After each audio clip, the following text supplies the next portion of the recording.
గట్టిగా చేయకుంటే మనతో ఉత్తుత్తుగా పాటు చేస్తారు. బక్కా జస్టిన్ గారు ఉన్నారు. మాట్లాడే ప్రయత్నం చేద్దాం. ఇటీవల తెలంగాణ రాష్ట్రంలో జరుగుతున్నటువంటి రాజకీయ పరిణామాల గురించి. నమస్తే అన్న. నమస్తే బ్రదర్. ఎట్లా చూస్తారు? రీసెంట్‌గా సింగరేణికి సంబంధించినటువంటి నైని బొగ్గు కుంభకోణం అంటూ టెండర్‌ల విషయంలో ఇష్యూ నడుస్తా ఉంది. ఎట్లా చూస్తారు దీన్ని? ఏం జరుగుతుంది? ఏం జరగబోతుంది? ఏం చెప్తారు? ఈరోజు 2000% స్కామ్ జరిగింది ఇందులో. హ్మ్. 2000% స్కామ్ జరిగింది. హ్మ్. రీసెంట్‌గా నాకు కాంగ్రెస్ పార్టీలో కొంతమంది పెద్ద మనుషులు గారు ఉన్నారు కాబట్టి, హ్మ్. మరి రాత్రి ఎప్పుడైతే ఇది అయిందో, హ్మ్.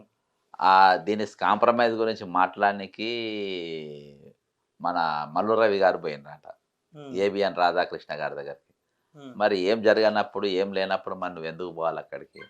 హ్మ్. Number 1 point. హ్మ్. ఇంకోటేందనంటే ఈరోజు మీకు నేను అడికోర్ ఇన్‌ఫ్రాస్ట్రక్చర్ కంపెనీ గురించి మీకు జెప్పిన. హ్మ్. అందులో రేవంత్ రెడ్డి, సుజన్, కల్వకుంట్ల కవిత పార్ట్నర్స్ అని. ఇంకోటి కవిత దోస్తు విందుల అనే ఆమె గూడా అందులో ఉంది. ఆమె ముఖం ఎవరికీ తెలవది. ఆమె ఎన్ఆర్ఐ. హ్మ్.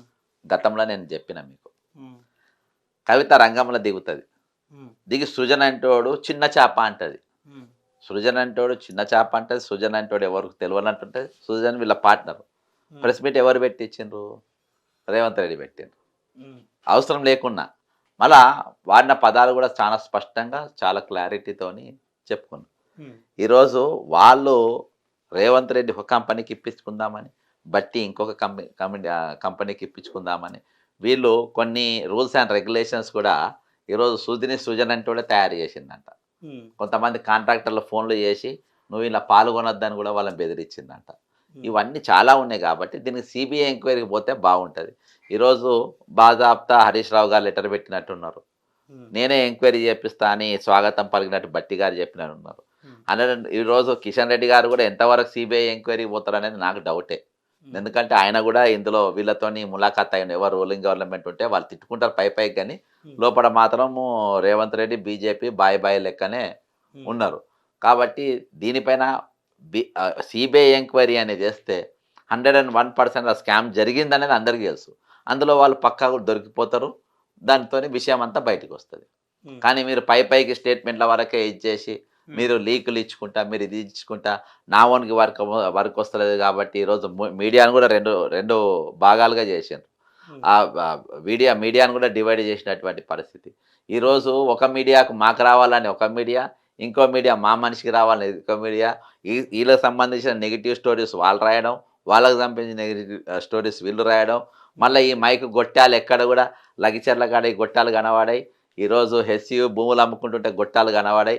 ఈరోజు నిరుద్యోగుల ధర్నాలు చేస్తుంటే గొట్టాలు కనబడాయి. ఈరోజు రిటైర్మెంట్ ఉద్యోగులు ధర్నా చేస్తుంటే అక్కడ గొట్టాలు కనబడాయి. కానీ ఈరోజు కాంట్రాక్ట్‌ల కాడికి, టెండర్‌ల కాడికి మీకేం పని? మీరెందుకు కనబడుతుండ్రు? ఎందుకంటే ఈరోజు లక్షల కోట్ల రూపాయలు అలా ఉన్నాయి కాబట్టి ఎక్సెస్ రేట్లతోనేసుకొని దిగమింగనికి యేసుకున్నటువంటి ప్రణాళిక. అందులో 101% నేను కొంతమంది ఈ మైనింగ్ కాంట్రాక్ట్ నిపుణులతోని కూడా నేను మాట్లాడడం జరిగింది. వాళ్ళు చెప్పిందేందంటే 101% ఇందులో స్కామ్ జరిగింది. ఇందులో ఎటువంటి డౌట్ లేదని చెప్పారు. ఎందుకు మరి బీజేపీ దీంట్లో ఇన్వాల్వ్ కావట్లేదు? ఏమనంటే ఓన్లీ పేరుకి మాత్రమే వాళ్ళు కంప్లెయింట్ చేస్తే మేము దాని మీద ఇంట్రాగేషన్ చేస్తామని మాట్లాడుతున్నారు. ఎందుకు సీబీఐ విచారణకు పోవట్లేదు? ఎట్లా చూడొచ్చు బీజేపీ పాత్రను ఇందులో? ఇది దావోస్ రౌండ్ టేబుల్ బ్యాచ్ ఇది. హ్మ్. బీజేపీ, టీడీపీ, రేవంత్ రెడ్డి ఈ దావోస్ రౌండ్ టేబుల్ బ్యాచ్ కాబట్టి ఈరోజు వాళ్ళు మాట్లాడరు. హ్మ్. ఈరోజు కేంద్ర ప్రభుత్వం ఉన్నది చంద్రబాబు నాయుడు సపోర్ట్‌తోని. హ్మ్. చంద్రబాబు నాయుడు, ఇక్కడ రేవంత్ రెడ్డి ఇద్దరు దోస్తులే. హ్మ్. అందుకనే ఈరోజు ఓటు నోటు కేసు కూడా ఎక్కువ ముందుకు సాగకుండా ఈరోజు ఆపుతున్నది ఆయన్నే. హ్మ్. ఈరోజు అక్కడ స్విస్ బ్యాంక్‌ల అకౌంట్‌లు ఓపెన్ చేయనీకి కూడా ఆ అకౌంట్ చంద్రబాబు నాయుడు నేతృత్వంలో వాళ్ళకి ఇంటలక్షన్‌లు నడుస్తా ఉన్నాయి. హ్మ్. కాబట్టి ఈరోజు అన్నీ గూడా మీరు రెగ్యులర్ చేస్తే అక్కడ ఎవరికి ఏం జేయాలి, ఏం జేయాలనేది ఈరోజు టీడీపీ, బీజేపీ, రేవంత్ రెడ్డి ఈ ముగ్గురు గూడా కలిసి మాట్లాడుకుంటుండ్రు. ఇంకోటేందనంటే ఈరోజు ఈ దొంగతనం అంతా గూడా ఢిల్లీకి ఇన్ని రోజులు తెలవదు గానీ ఇప్పుడు పర్ఫెక్ట్‌గా తెలిసిందని ఈరోజు పొద్దుగాల నాకు సమాచారం వచ్చింది. హ్మ్. ముఖ్యమంత్రిని మార్చినా విచిత్రపోవద్దు. హ్మ్. ఈరోజు ఆయన మార్చే అవకాశాలుంటాయంటారా? ఈసారి ఎక్కువనే కనబడుతున్నాయి నాకు. హ్మ్. ఎందుకంటే ఈసారి దావోస్‌తోని దొరికిండ్రని ఇంకోటేందనంటే ఇగ శృతి మించిపోయింది చేజారిపోయిందిగ. హ్మ్. బొగ్గు దాంతోని బాగా ఎఫెక్ట్ పడ్డది. హ్మ్. జాతీయ స్థాయిలో మేము గూడా దొరికిపోయే పరిస్థితి ఉన్నది గాబట్టి, ఇగ దీన్ని ఉపేక్షించేది లేదని పీసీసీ ప్రెసిడెంట్ గూడా ఉన్నది ఉన్నట్టుగా ఈసారి ఆయన రిపోర్ట్ ఇచ్చినట్టుగా కొంచెం స్పష్టత అయితే బయటికి వస్తుంది. ఎట్లా చూడొచ్చు ముఖ్యమంత్రి దాదాపు వారం రోజులు అవుతుంది విదేశీ పర్యటన అంటూ. ఇవాళ కొంత యూనివర్సిటీకి సంబంధించిన విద్యార్థులతో కూడా ముఖాముఖి ప్రోగ్రామ్ కూడా పెట్టుకున్నారు. ఎట్లా చూస్తారు విదేశీ పర్యటన ముఖ్యమంత్రి? ఏముందబ్బా 'హై హై నాయక్' అని ఒక సినిమా ఉండే హ్మ్. నరేష్‌ది. హ్మ్. అందులో వాడు బూతులు తిట్టుకుంటూ తిరుగుతాడు. ఆయనకు చదువు చెప్పలేక బడి పంతులు చేస్తారు. హ్మ్. ఈయన యూనిఫాము, ఈయన కథ, ఈయన మెట్లెక్కి దిగుడు, పోవుడు అంతా కూడా బ్రదర్ నీవు చదువు. హ్మ్. చదువుదానికి నీకొక టైం ఉన్నది. హ్మ్. నువ్వు ఫ్రీగా ఉన్నప్పుడు డిగ్రీలు చేసుకో, నువ్వు ఇది చేసుకో. కానీ అధికార ప్రోగ్రామ్ లెక్క చేసుడేందబ్బా! హ్మ్. ఇయాల నీ ప్రతి రోజుకి మేము జీతం ఇస్తున్నాం. నువ్వు మా పుణ్యానికి ఏం చేస్తలేవు. తెలంగాణ ప్రజలు ప్రతి నిమిషానికి నీకు పైసలిస్తున్నాం. నీ ఎగేటప్పుడు మా పైసలే, మెట్లు దిగినా మా పైసలే, నీ బూట్లేసుకున్న మా పైసలే, నీ అంగేసుకున్న నా పైసలే, అవును. నువ్వు కటింగ్ చేసుకున్న మా పైసలే. హ్మ్. ఈరోజు ప్రతి సమయం మాది. హ్మ్. మా సమయాన్ని నీవు జాగ్రత్తగా వాడాలి. ఈరోజు మా సమయాన్ని నువ్వు అడ్డం పెట్టుకొని, హ్మ్. ఈరోజు దాన్ని నేను స్కూల్‌కి పోతా, కాలేజీకి పోతా, నేను చదువుకోనికి పోతా, నాకు టైం లేదనంటే, అది ఎంత ఫులిష్‌నెస్. ఇయాల దాకా ఈ భారతదేశంలో ఏ ముఖ్యమంత్రి అయినా, హ్మ్. నేను చదువుకోనికి పోతున్నా అని చెప్పేసి ఎవరన్నా అధిక పరిపాలనకు డుమ్మా కొట్టిపోయిండా? ఇయాల దాకా ఎక్కడైనా ఏ ముఖ్యమంత్రి అయినా డుమ్మా కొట్టిపోయిన దాఖలాలు కనబడుతుందా? హ్మ్. ఈరోజు ప్రపంచం అంతా నేను చదవనీకి నాకు ఆయనను చూస్తేనే ఆ ఫోటోలు చూస్తేనే నాకు సిగ్గనిపిత్తందబ్బా! హ్మ్. ఆ కాలేజీ ముందు ఒక ఫోటో దిగుడు, దిగేటప్పుడు ఫోటో దిగుడు, లోపల పోయేటప్పుడు లోపల కూడా లైవ్ పెట్టరు అది మేము వింటాం. ఆడేం చెప్తాండో నువ్వేం వింటాండో. హ్మ్. లోపల పోయి నువ్వు లైవ్ పెట్టబ్బా! హ్మ్. పెడితే మేము ఒకళ్ళనొకళ్ళు వింటాం. హ్మ్. అందరూ కూడా తెలుసుకుంటారు కదా! నీ నీ కథ ఏందో, నీ హ్మ్. నైపుణ్యం ఏంతో, నీ నాలెడ్జ్ ఏందో, హ్మ్. ఎంట్రన్స్ రాస్తొచ్చిందా? లేకుంటే నువ్వు ఫీజు కట్టి డొనేషన్ కట్టి సీట్ తీసుకున్నావా ఆ ప్రోగ్రామ్‌కు అనేదంతా బయటకొస్తది. ఏదేమైనప్పటికీ ఎవ్వరు కూడా ఖండిస్తలేరు దీన్ని మాత్రం. ఆయన ఈ ఈ వర్కింగ్ డేస్‌లో హ్మ్. ఈ వర్కింగ్ డేస్‌ను నీకు తెలంగాణ ప్రజల కోసం ఉపయోగించాలి ఈ సమయాన్ని.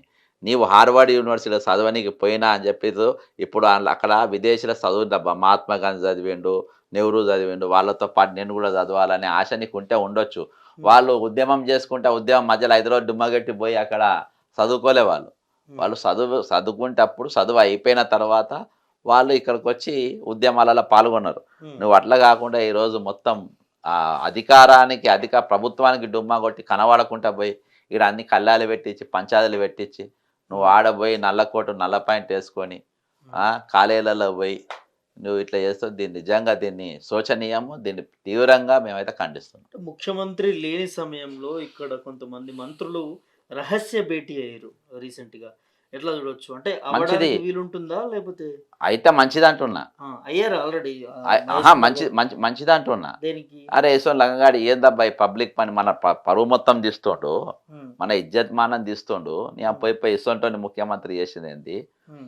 బ్రదర్ అక్కడ వచ్చిన చర్చ నేను 100% చెప్పగలుగుతా. ఆళ్ళందరితో నేను గడిపిన కాబట్టి. హ్మ్. ఈయనకంతా నెగెటివ్‌నే వాడతాడు. వాడు వీడనే మాట్లాడతారు. హ్మ్. ఏంది అమ్మ ఇప్పుడు కాలేజ్ జాయిన్ అయింది. ఇప్పుడు శ్రీధర్ బాబు కూడా విదేశీ చదువు చెప్పినోడు. ఆ! అర్థమైందా? హ్మ్. ఇప్పుడు స్కూల్ జాయిన్ అయినది అధికార పీరియడ్‌లు ఇచ్చేసుడేంది, మన మీద లీకులు ఇచ్చుడేంది అనేది ఈ టైపుని ఆర్గనైజేషన్ పరంగానే ఇదొస్తది. హ్మ్. అధిష్టానంకెళ్ళి కూడా వీళ్ళకి కొంతమంది ఫోన్‌లొచ్చి ఉండాలి. హ్మ్. ఫోన్‌లొచ్చి ఉండాలి కాబట్టి ఎవరెవరికొచ్చి ఉంటాయి అనుకుంటారు మీరు? మహేష్ కుమార్ గౌడ్‌కి పక్కా వస్తది. హ్మ్. నంబర్ 1. హ్మ్. నంబర్ 2 శ్రీధర్ బాబుకొస్తది హ్మ్. ఇందులో. హ్మ్. బట్టికొచ్చుంటది. బట్టికి మొట్టకాయలే పడుంటాయి. హ్మ్. అర్థమైందా? నంబర్ 3 హ్మ్. నంబర్ 4 వస్తే కోమటిరెడ్డి వెంకటరెడ్డి కన్నా, రాజగోపాల్ రెడ్డి కన్నా వచ్చుంటది. దీని హ్మ్. కథ ఏందని. బట్టికి మొట్టికాయలు అంటున్నారు. ఎందుకు? ఏ విషయంలో పడే అవకాశం ఉంటుంది? అరే! ఆయనకంటే బుద్ధి లేదు. నీకన్నా బుద్ధి ఉండాలి గదా! అని అంటారు. హ్మ్. నువ్వెందుకు మీడియాకి ఎక్కినావు అని అంటారు. హ్మ్. నువ్వు సొక్కం పూస లెక్క నువ్వెందుకు మాట్లాడుతున్నావు అంటారు. హ్మ్. నువ్వు ఆయనతోని చేతులు కలిపి నీ ఇంటి మీద ఐటీ రైడ్‌లు అయిన సంగతి నువ్వు జేసి ఫిక్సింగ్ అయ్యి నువ్వే జేపించుకొని హ్మ్. బీహార్ ఎలక్షన్స్‌కి పైసలు ఎగ్గొట్టలేదా అంటారు. హ్మ్. నువ్వు 15% కమిషన్ తీసుకుంటున్నావని జనాలు అనుకుంటున్నారని జెప్పి అంటారనన్నారు. హ్మ్. కాబట్టి ఇవన్నీ గూడా అధిష్టానంకి అన్నీ తెలుసు. హ్మ్. ఇది ఆయన ప్రెస్ మీట్ పెట్టి మాట్లాడడం, ఆయన దీన్ని ఖండించడం, హ్మ్. ఆయన ఏబిఎన్‌కు వార్నింగ్ ఇయ్యడం అనేది హ్మ్. కాదు. నువ్వు ఫస్ట్‌కెళ్ళి ఆయన దొంగతనం జరుగుతుంటే గాడిదలా కాసినావా నువ్వు? హ్మ్. నువ్వు సొక్కం పూస లెక్క మాట్లాడతావు. నువ్వు దొబ్బింది నిన్ను కింద కూర్చోబెడితే నేను దాన్ని ఖండిస్తే నేను కావాలనే కింద కూర్చున్నా అన్నావు. హ్మ్. ముఖ్యమంత్రి పైన కూర్చొని ఉప ముఖ్యమంత్రి కింద కూర్చుంటాడా ఎవడన్నా? హ్మ్. ఉప ముఖ్యమంత్రి కింద కూర్చుంటాడా? నేను కావాలనే కూర్చుంటా. ఎందుకంటే అప్పటికి ఇంకా సంపాదన రాలే. హ్మ్. మొన్న సంపాదన ఫుల్ వచ్చింది. హ్మ్. మంచిగా మింగిండు. కాబట్టి ఇప్పుడు ఏమన్నా మాట్లాడతాడు. అది పరిస్థితి. పిల్లలకి ఎట్లా ఉండబోతుంది తెలంగాణలో? ఇప్పుడు మున్సిపల్ ఎన్నికలకు సంబంధించి కూడా నోటిఫికేషన్ వచ్చేసింది. మీరు కూడా నిరుద్యోగులందరూ కూడా దీంట్లో ఖచ్చితంగా ఎన్నికల్లో పోటీ చేయాలంటున్నారు. ఎట్లా ఉండబోతుంది? నిరుద్యోగులు పోటీ చేస్తారు, ఉమ్, వాళ్ళకి మేము సపోర్ట్గా ఉంటాము, ఉమ్, వాళ్ళ ప్రచారం చేస్తాము. వాళ్ళు రావాల్సిన అవసరం ఉంది. ఉమ్, ఇంకా మోసపోవద్దు, ఇంకా మోసానికి గురి కావద్దు. ఏదో ఒక రాజకీయ నాయకులకు మద్దతు తెలిపే బదులు మీరే ఎన్నికల్లో పాల్గొంటే బాగుంటుంది అనేది నా అభిప్రాయం. కాంగ్రెస్ ప్రభుత్వం మాత్రం ధీమా వ్యక్తం చేస్తుంది. మొత్తం ఈ మున్సిపల్ ఎన్నికల్లో కూడా చెత్తా సాడుతుంది ఈ ప్రభుత్వం, కాంగ్రెస్ పార్టీ ఖచ్చితంగా ప్రతిపక్షాన్ని ఇటు బీజేపీని ఓడిస్తామంటూ వాళ్ళు ఇప్పటి నుంచే ప్రచారం చేసుకుంటున్నారు. ఇప్పుడు బ్రదర్, ఎన్నికల్లే పరిపాలనకు నీకు అద్దం పడుతుంది అనేది అది కరెక్ట్ కాదు. ఉమ్, ఈరోజు మీరు సంపాదించిన పైసలతోని మీరు చెప్తుండొచ్చు. ఉమ్, అందుకనే ఈరోజు నేను నిరుద్యోగులు అందుకనే అదే ఆలోచనతోనే ఎక్కిన. వీళ్ళు బాగా విర్రబీగుతుండ్రు.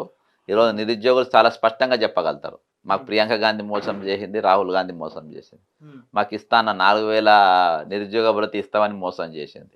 ఉమ్, 2 లక్షల పోస్టులు నింపుతామని మోసం చేశారు. ఉమ్, అదేవిధంగా ఈరోజు రిటైర్మెంట్ అయిన ఉద్యోగులు వాళ్ళని మోసం చేస్తే వాళ్ళు రోడ్ల పైన ఉన్నారు. ఉమ్, దాదాపు 50-60 మందికి 60 మంది దాటిపోతున్నారు చచ్చిపోయిన వాళ్ళు, రికార్డులు రాని. ఉమ్, కాబట్టి ఇంతమంది మరణాలు అవుతూ ఉన్నాయి. కాబట్టి దీని మీద వాయిస్ జనంలా ఖచ్చితంగా పబ్లిక్లో నిరుద్యోగులు తీసుకపోతే చాలా బలంగా ఉంటుంది.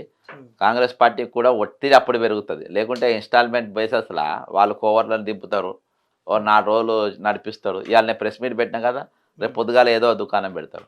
ఉమ్, కాబట్టి అటువంటి కోవర్ట్లను అడ్డం పెట్టుకొని వాళ్ళు ఏదో చేసే ప్రయత్నాలు, నీరుగాసే ప్రయత్నం చేసి ఇన్స్టాల్మెంట్ ఉద్యమం కాదు. వీళ్ళ మీద కరెక్ట్ స్కెచ్ పడాలంటే ఈరోజు ఎన్నికల్లో నిరుద్యోగాలు దిగాల్సిన అవసరం 100% ఉంది. మేము అందరి కోసం మీరు ఓట్లు అడిగినారు, మీకోసం మేము ఓట్లు అడుగుతామని మేము అంటున్నాం. గెలుస్తారా నిరుద్యోగులు కనీసం 4-5 స్థానాల్లోనే? ఎందుకంటే రీసెంట్లో జూబ్లీహిల్స్లో కూడా చూసినాం, కొన్ని ఎన్నికల్లో పోటీ చేశారు, సర్పంచ్ ఎన్నికల్లో పోటీ చేసినా కూడా గెలవని పరిస్థితులు చూస్తాం అక్కడక్కడ. ఇప్పుడు సర్పంచ్ ఎన్నికల్లో సింబల్ ఉండదు, ఎవరు నిలబడో తెలియదు. ఉమ్, జూబ్లీహిల్స్కి వచ్చే వరకు అది బై ఎలక్షన్, ఉమ్, అక్కడ పార్టీల పైన ఉంటుంది. ఉమ్, ఈ మున్సిపల్ ఎలక్షన్స్ ఏంటంటే సింబల్ ఉంటాయి, ఎన్నికలు తక్కువ ఓట్లు ఉంటాయి. ఉమ్, ఇక్కడ ధన ప్రవాహం కూడా తక్కువ ఉంటుంది, ఎందుకంటే పట్టణ ప్రాంతాల్లో కొంత టౌన్లలో ఉంటుంది కాబట్టి ఆ, ఆ ప్రభావం కూడా తక్కువ ఉంటుంది. కొంత విద్య అభ్యసించిన వాళ్ళు ఎక్కువ ఉంటారు. కాబట్టి నిరుద్యోగులకు ఎక్కువ అవకాశాలు ఇక్కడ ఉంటాయి కాబట్టి నేను సెలెక్ట్ చేసిన. అందుకని సర్పంచ్ ఎన్నికలు నేను చెప్పలే. ఉమ్, మున్సిపల్ ఎలక్షన్స్ రైట్ డిసిజన్ ఇది, వాళ్ళు బయటికి రానికి వాళ్ళు వేయడానికి. ఖచ్చితంగా మేము తిరుగుతాం, వాళ్ళ కోసం ఓట్లు అడుగుతాం, వాళ్ళ పేర్ల ప్రకారం తిరుగుతాం, సాధ్యమైన టౌన్లు పోయే ప్రయత్నం చేస్తాం. వాళ్ళైతే 101% ఈ ఎన్నికల్లో పాల్గొనాలి. అప్పుడైతేనే రాహుల్ గాంధీ కానీ, సోనియా గాంధీ గారి కానీ, ప్రియాంక గాంధీ గారికి, కాంగ్రెస్ పార్టీ అధిష్టానం కానీ వాస్తవాలు, ఇక జరుగుతున్న వాస్తవాలు తెలుస్తాయి. రేవంత్ రెడ్డి చేస్తున్న మోసాలు కూడా వాళ్ళకు ఆలోచనలకు రావాలంటే ఖచ్చితంగా ఇది జరగాల్సిన అవసరం ఉంది.